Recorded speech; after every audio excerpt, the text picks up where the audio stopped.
All right, I think we're live. Well, welcome to our new live stream.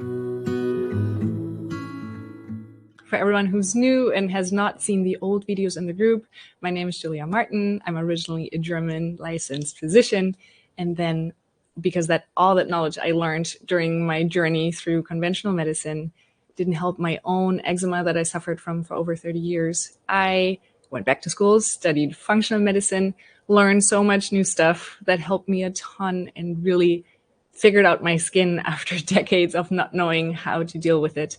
So after I had overcome my struggles, I started to help others to overcome their struggles with eczema as well. All right, so the root causes of eczema. First of all, what is eczema, right? When we're going to the dermatologist, that's usually where most of our journeys start, we're going to get some sort of a diagnosis, right? We're going to hear that it's either atopic dermatitis, right? Or it's contact dermatitis, or it's dyshidrotic eczema, nummular eczema, seborrheic dermatitis. Those are all just different names for really the same dynamics if we look at it through a holistic lens, right?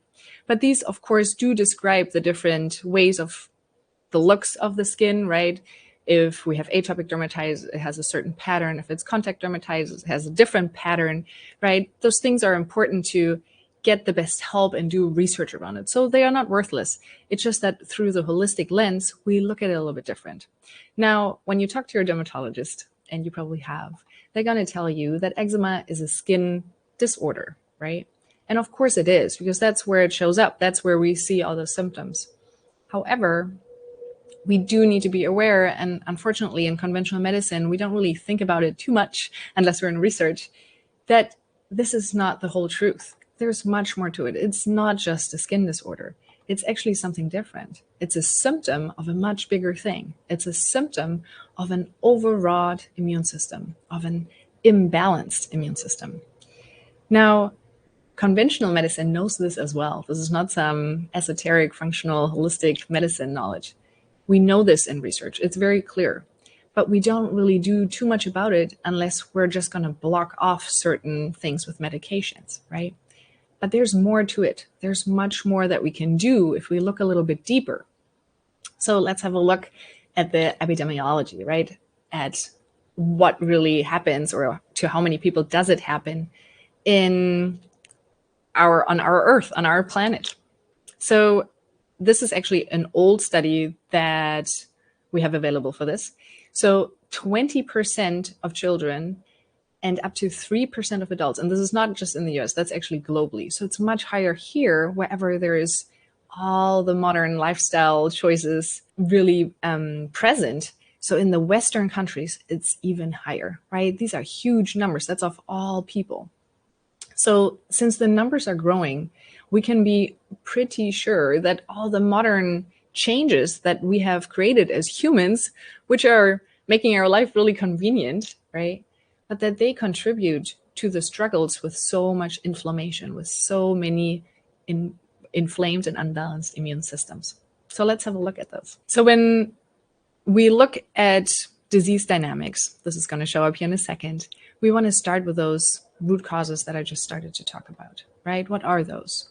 Modern food, the toxin overload that we've created for us in the civilized, very civilized world, right? We want the good things about it, right? We want to have great laundry detergent and get our clothes really clean, but it often comes with major toxicity that then our body has to deal with.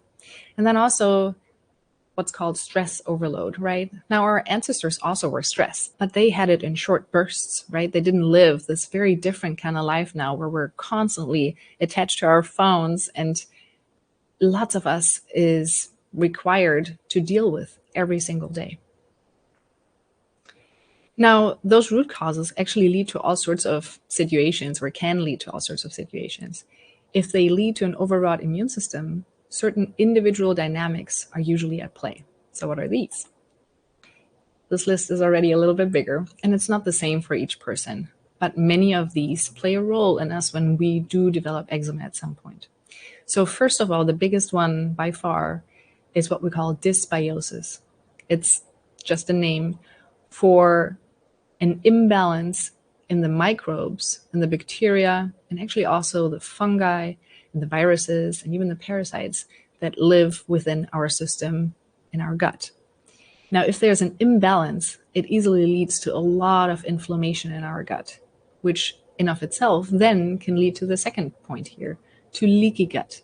Also a huge problem. What does that really mean? Well, it means that there's lots of things that are supposed to stay within the gut that will leak into our tissues and therefore our blood and go towards our liver, and our whole system then has to deal with those, for example, proteins that are not supposed to be ever in that area. They're supposed to be broken down within the gut and then be absorbed, but they are not supposed to be in this bigger structure in our system. Now, if that happens a lot, we easily end up with more allergies because our body reacts to those leaked through proteins, and food sensitivities. Those are different pathways, and we'll talk about it in other videos. Now, another individual dynamic that can influence this situation together with the root causes is that we can end up with what we call jammed detox pathways. Now, what do I mean with that? Our body has to detoxify toxins all day, every day. This is something that actually happens in you and me and everyone all the time. However, it uses certain dynamics within the body, which we can call drainage pathways or maybe detox pathways, to get these substances correctly out of the body.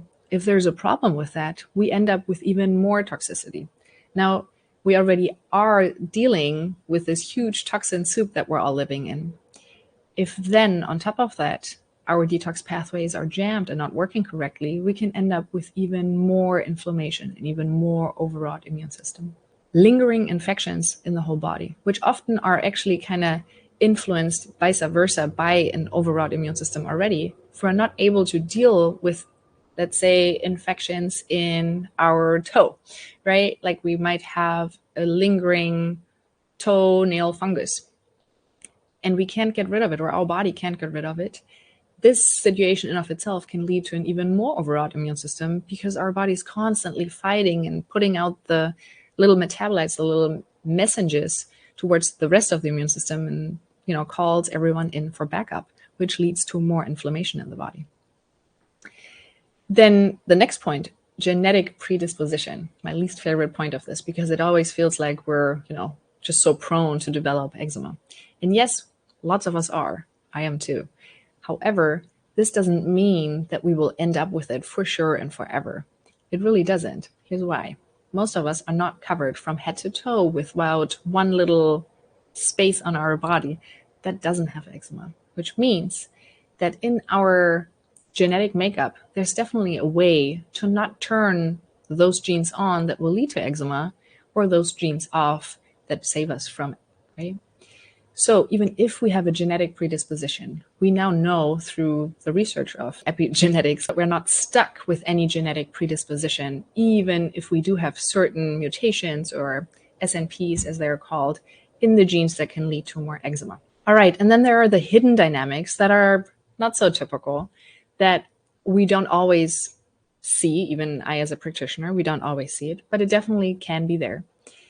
And those are metals, parasites, and mold. Those can lead to enormous inflammation over on this side, right? If they are there. But that's not usually where we start. We're going to start with all the big ones here. And then if this is not leading us anywhere and this has been addressed and there's still trouble, then we want to look into metals, parasites, or mold. All right. Now, once this has been happening in our body, plus we've been exposed to those root causes, we might end up with the diagnosis of eczema. Once that's established, and once we have eczema on our body, we might end up with certain factors that might make our situation even worse, right? It's kind of messed up, but once we're here, it often leads to an even more overwrought immune system. So it's really a vicious cycle. Now, what are those?